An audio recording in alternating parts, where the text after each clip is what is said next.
هفته خبر تو خبر داره براتون از سربالایی تمدید مذاکرات و حول تشدید تحریم ها تو دل مقام عظما و نسخه همیشگیش برای بسیجی ها که باید با همین تحریم ها بسازید. چشممون به دست دشمن نباشه که کی این تحریم رو بر میداره، کی فلان نقطه رو موافقت میکنه. به درک با تحریم ها مقابله کنیم به شکل‌های مختلف،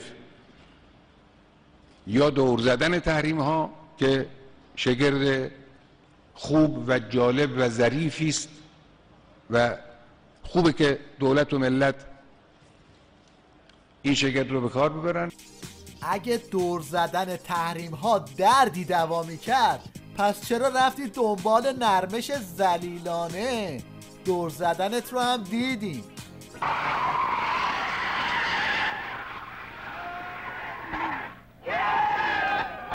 از اون طرف شیخ فری که بازنده اصلی تمدید مذاکرات بوده، اومد با یه سیلی آبدار به گوش خودش صورتش رو سرخ نگه داره.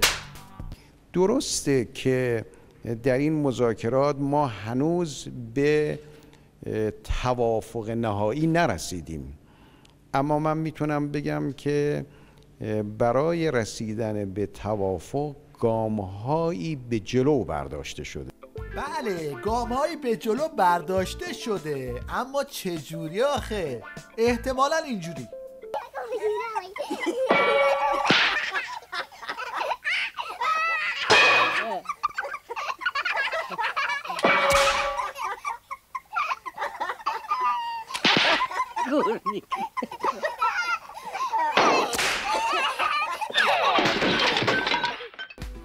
خلاصه این که ویروس ترس بدجوری تو بدن این نظام لونه کرده. اگه میخواید بدونید بسیجی امروز از چی داره میترسه، اینو گوش کنید. آدرس میده.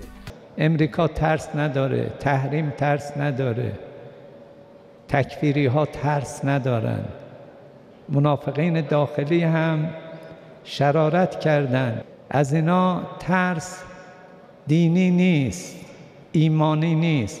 اما ترس اصلی بسیجی‌ها از سربرآوردن فتنه و تکرار خاطرات سال 88.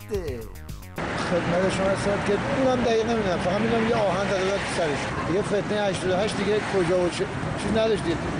کل فتنه 88 دیگه بسیجی‌ها کتک خودشون ملس می‌خوردن.